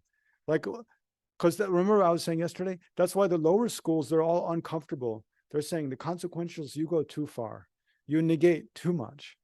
You say that nothing, whenever you search for any object, it's unfindable, and it exists just independence upon imputation by the mind, then how do you distinguish between the mind imputing flowers on flowers that really exist and the mind imputing flowers on like something that's not a flower, just in space? When you take drugs and you hallucinate and you think you see flowers, but and calling that real flowers. So how do you distinguish if things are just essentially projected by the mind, not projected by the mind, but just independence upon just the mind and nothing more than that, nothing from the side of the object?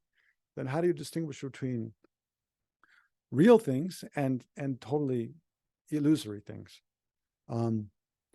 So here the consequential answer, well, because even a conventional truth is an object found by a valid cognizer, right?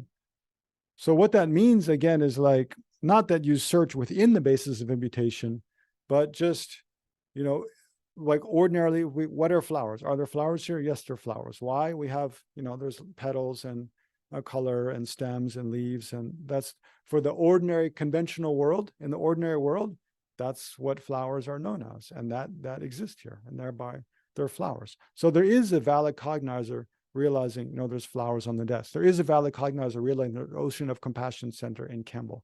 There is a valid cognizer realizing, yes, I'm meditating and I'm a person and someone is falsely accusing me of doing something wrong. Like there is that person exists. But the way it appears, the way the flowers appear, the way the Ocean of Compassion Center appears, the way I appear, as if they are flowers from their own side. Ocean of Compassion is something from its own side. I am a person from my own side. And one follow-on from one entailment of that is then when we search for them, we can find that real thing. I can find the real flowers. I can find the real ocean of compassion. I can find the real I. But when we search, when we analyze to search for, that becomes ultimate analysis. And when you search for it, then you cannot find that thing. That's the ultimate nature, right? So the way that not being able to find something exists from its own side, the lack of something existing from its own side, that's true. That exists in the way it appears. But just the ordinary things, the flowers, the Ocean of Compassion Center, the I, the way they appear is as if they exist from their own side, and they don't appear that way. Therefore, they're false, but they're true for that mind. In the face of that mind, they're true. And that mind can be a valid mind, right? There's an object that is found by a valid cognizer analyzing a conventionality. That analyzing conventionality just means like thinking about things, observing things, experiencing things in the way we ordinarily do when we're not trying to discover their ultimate nature, when we're not analyzing to see how do they actually exist. No, so everything apart from that. We're not thinking about emptiness at all. Just is an analyzing conventionality. So an object that is found by a valid cognizer analyzing a conventionality, with respect to which that valid cognizer analyzing a conventionality becomes or is a valid cognizer analyzing conventionality. So essentially, it's just saying like, why do you call that a valid cognizer analyzing a conventionality? Yeah, because it's what is it? Sardomiluripa. It's a new, incontrovertible knower. New incontrovertible knower. That's the definition of valid cognizer. Anyway, just because it's a mind that is not mistaken, it's not like false, and it's just ordinarily observing things, ordinarily experiencing things. And like Tsongkhapa says, a phenomena found by a conventional valid cognizer, analyzing a false object of knowledge.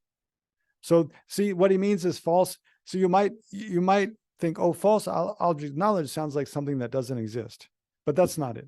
You stick with these two. The meaning of false, remember, is false. Something is false because the way it appears is not the way it exists. So it's true that everything that does not exist is false, right? So like the horns of a rabbit. Like if you see, I mean, you have to think about what does that really mean, Like you're at dusk, you're going along, I don't know, through a park in San Jose or something, and you see a big rabbit in the distance, and it has big ears, but they're kind of curved in a funny way, and you think, oh, maybe it has horns or something. I don't know. Does that really happen? I have no idea. But maybe a better analogy, a better example is like, because this really happens, where you're walking, in maybe in a state park where there's a lot of snakes, maybe in the desert somewhere, and there's a lot of rattlesnakes, and you've heard, and you're walking, at dusk, coming back, and you see a kind of coiled thing on the path, and you think, oh, there's a snake. No, for sure it's a snake. But then you look closer and you see, oh, it's just a piece of rope, something on the ground. Like that happens, no? So that appearance of the snake is there, right? But actually, what appears to you is the appearance, but you think, oh, it's a real snake, right? So real snake is totally not there. But what appears is, I mean, it appears to be a real snake. So the rope appears as a snake. So that's a kind of, whereas it's not, right? So in that way, like it's a false appearance. But the snake on the rope, it doesn't exist. So it's like a snake in that place appears, but that doesn't exist at all. So that's one kind of false. A snake in that place appears to exist, but it doesn't. So that's one kind of false appearance. So everything that doesn't exist, it appears in a false way. But here, when it's saying, because it's an object, that's why in the definition above, it's found by a valid cognizer. So it's both a false object of knowledge, which is found by a valid cognizer. So it just means ordinary things like the flowers, or they appear to be flowers from their own side, but actually they don't exist that way. The color on the cushion appears to be, that color from its own side, but it actually doesn't exist that way. The ocean of compassion appears to be something, Dharma center from its own side, but actually doesn't appear that way. So all conventional truths are false because the way they appear is as if they exist from their own side, whereas they don't exist that way, right? And all ultimate truths are true because the way they appear is as if they do not exist from their own side, and in fact they don't, right? So they exist in the way they appear.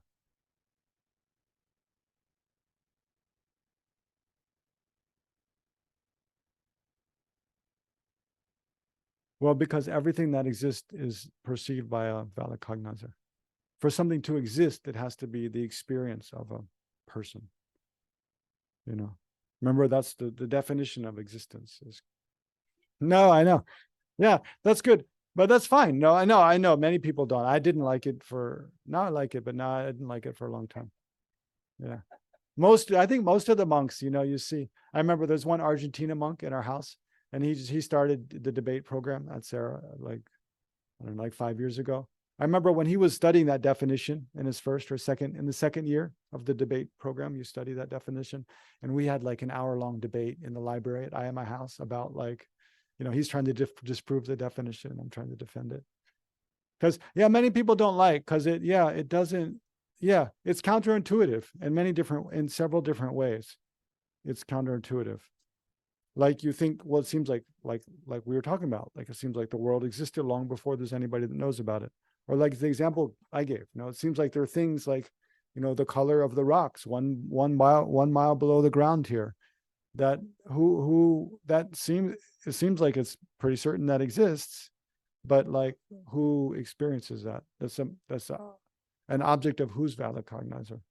Or another Geshe Losel, the English Geshe Graham Woodhouse. He's an English monk who studied the whole program at the dialect school in Dharamsala and received a Geshe degree from Drepung. But I remember he was giving a talk about emptiness. I took a course about In Praise of Dependent Arising at Root Institute, and he gave the example of AIDS, the disease, because before it's discovered, people are dying from it, right? So clearly, in retrospect, it's known that actually it exists quite a long ways before it's discovered, and it has real impact. I mean, there are people catching it and dying from it, but it's only discovered like several years later. So he's arguing with this definition. How can you say at the time, it first arose, nobody who knew about it? It exists, clearly it exists, but then to fulfill the Buddhist definition, it has to be the object of a valid cognizer. So what's the valid cognizer at that time? No. But yeah. Again, I mean, one way to answer that is say, well, the valid doesn't have to be a valid cognizer at that time. The valid cognizer you could posit later. That's one way to answer. But if that's the best answer or not, I don't know. This is a difficult question. It's a good question. Ask your favorite Buddhist teachers. And see how they explain. I remember at that time actually, I think Geshe Jampa Techo, he came to teach at Root Institute at the end of that course.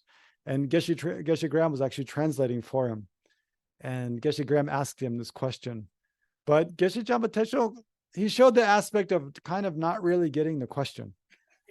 Like, I'm not sure if he really didn't get the question or he was just avoiding answering that. He kind of was like, what's the problem? That's no problem. There's a valid cognizer, the valid cognizer that realizes it. It's that one. And Geshe Graham's kind of like, but when does it exist? Which one? It's like, what are you talking about? Just a shutdown. No. So yeah. So I'm not sure. You see what kind of answer you got from people. Yeah. So now I'm confused because the two truths is supposed to include all objects of knowledge, the It does. phenomena. But then if there are only objects of valid cognizers, then if you have invalid cognizer, a deceptive cognizer, then Yeah, that's but just not because you have an truth. invalid cognizer doesn't mean. But what would be something that's only an object of a deceptive cognizer? Like a hallucination, Yeah. and then that's not conventional truth. No, but what's the? I'm trying to flip I to the guess I'm trying to definition. go Just to back put to the the definition. definition of two truths that include all objects of knowledge. No, they do. Yeah, but so I'm saying, can you posit an object of knowledge or something that exists, which is not included in the two truths? So you're saying, so because you're talking about like a Hallucination. hallucination, yeah. So what's the object of the hallucination that you would posit? The hallucination exists, right? I mean, see, the English word already is not clear because is a hallucination talking about the mind hallucinating or the object of the hallucin, what appears to that mind? See, hallucination, the English term hallucination, it refers both to the object that's appearing and also to the mind that's hallucinating, which is very unclear, right? So which one are you talking It's about? the one that appears to the mind, the snake that appears. Okay, The so- rope that appears as a Yeah, snake. so like a hallucination of a snake, Right. yeah, in the dusk.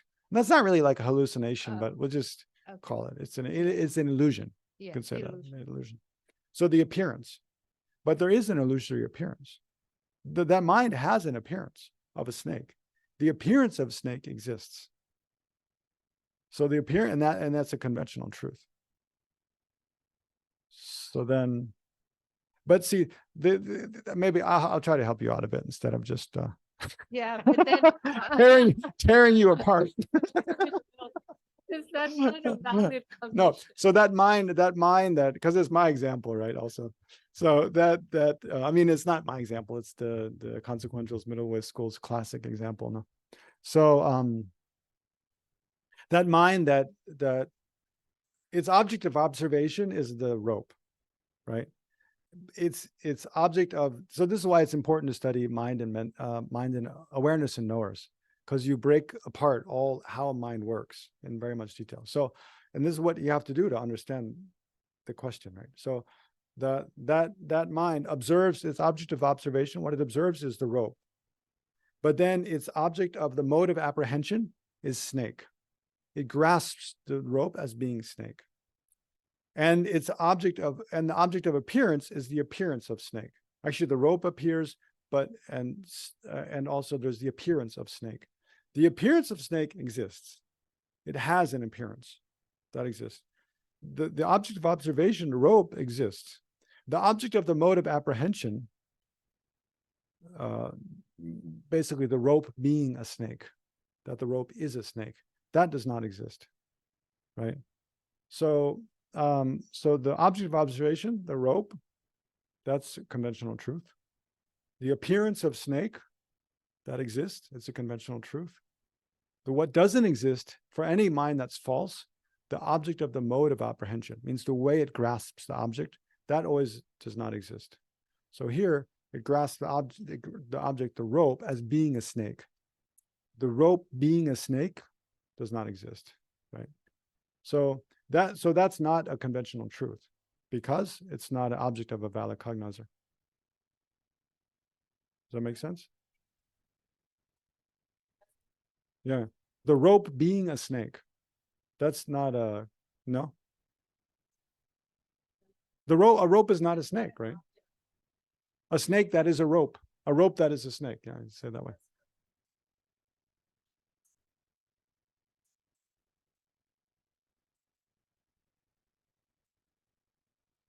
Yeah. Right. Right. That's why I was saying I said that's not really hallucination. It's an illusion. But it's just an example. I mean, what we need is an example of a wrong consciousness, right? Whether it's a hallucination or an illusion.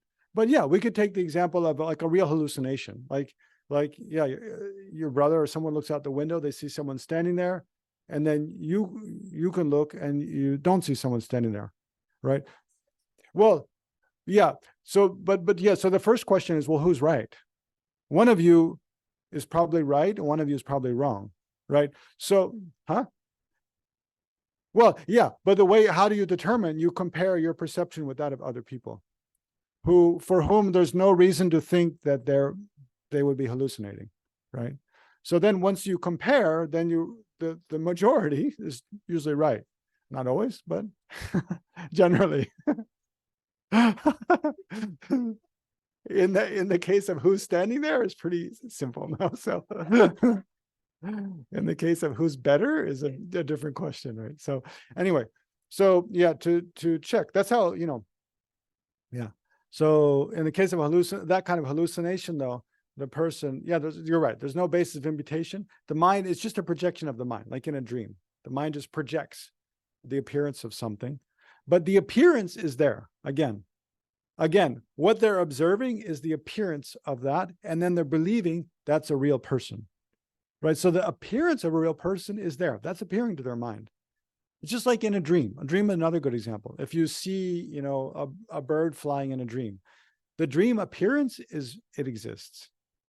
That dream bird being a bird, that does not exist. But that's what the dream mind grasps at. If you don't know you're dreaming, then when you see a bird flying, you think, oh, that's a bird. But what you're seeing is just an appearance to the mind and grasping at that as being a bird. So the dream, it's like grasping the dream bird as being a bird. That's the object of the mode of apprehension. That does not exist. Therefore, it's not an object of valid cognizer. Therefore, it's not a conventional truth. So yeah. Yes. Roxy? Last question. Okay. What would be an invalid cognizer? Oh yeah. Well, okay.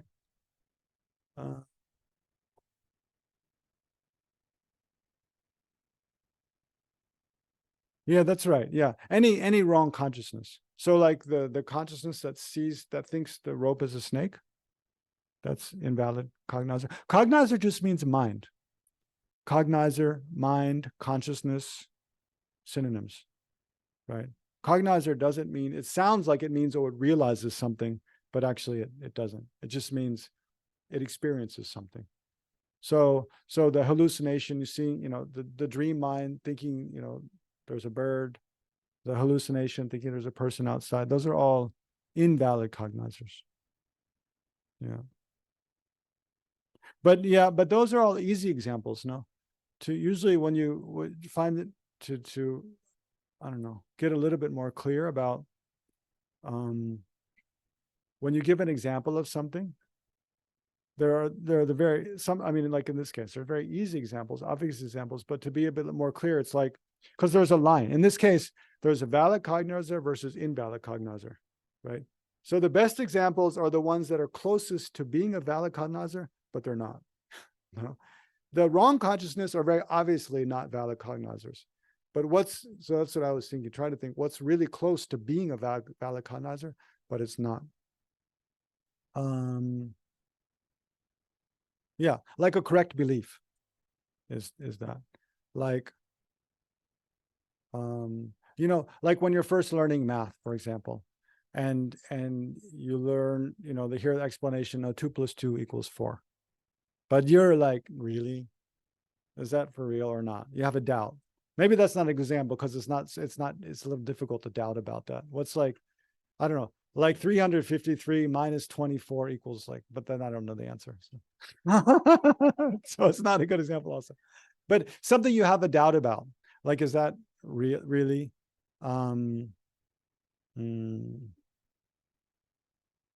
Yeah.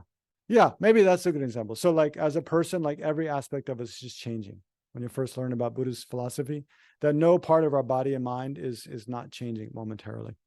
So at first you have a doubt. Is that true or not true? Not really sure.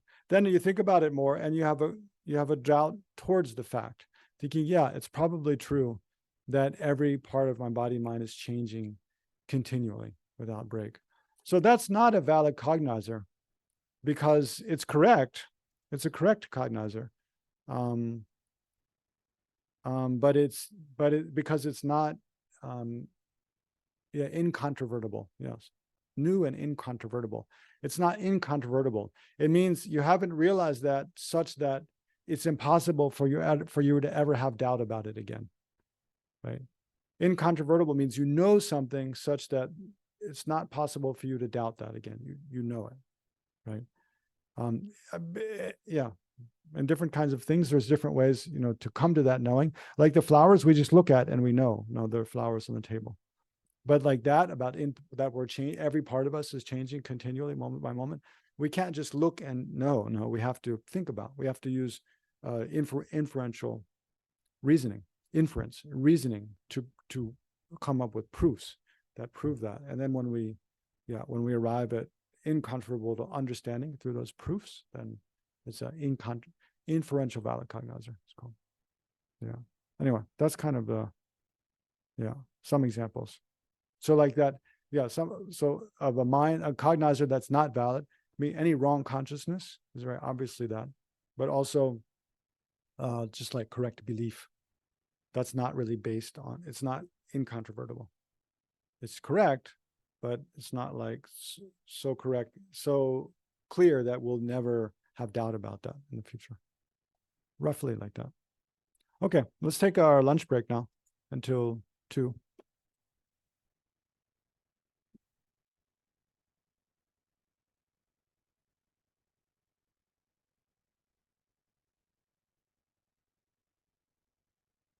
Oh, we should offer the food, no? No.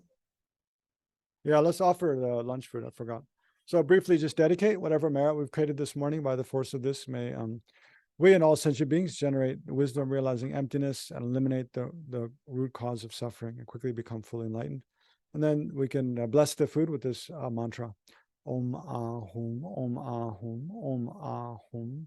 So imagine all the food we're about to enjoy becomes skies full of blissful offerings. Becomes in the nature of bliss and emptiness, of wisdom and compassion. And then we can multiply the food with this offering cloud mantra. Om Namo Bhagavate Vajrasaratpamadana Tadagadaya Arahate Samasamburaya Tayada Om Bhaja Bhaja Mahabhaja Mahadeva Bhaja Mahavira Bhaja Mahabhari Chira Bhaja Mahabhari Mendo Basam Kamara Bhaja Sarakam Avadano Bisho Dane Bhaja Soha Om Namo Bhagavate Vajrasaratpamadana Tadagadaya Arahate Samasamburaya Tayada Om Bhaja Bhaja Mahabhaja Mahadeva Bhaja Mahavira Bhaja Mahabhari Chira Bhaja Mahabhari Mendo Basam Kamara Bhaja Sarakam Avadano Bishodane Vajrasoha Om Namo Bhagavate Vajrasaratpamadana Tadagadam Arahate Samasamburayam Tayata Om Bhaja Bhaja Mahabhaja Mahateza Bhaja Mahavira Bhaja Mahabhari Chira Bhaja Mahabhari Mendo Pasam Kamana Bhaja Sarakama Avadano Bishodane Vajrasoha. By the power of the truth of the 3 jewels, by the power of the blessings of all the Buddhas and Bodhisattvas, and of the might of the 2 collections being inconceivable, in the sphere of emptiness,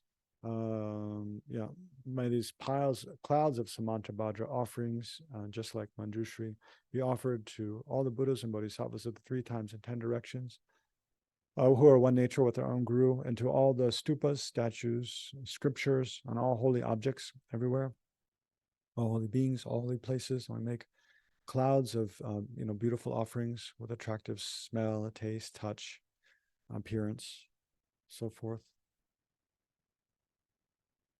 and all these holy objects. And we offer, I think these offerings belong to all sentient beings. They've come about in dependence upon all sentient beings, and we offer them on behalf of every held being, hungry ghost, animal, human being, God, and demigod.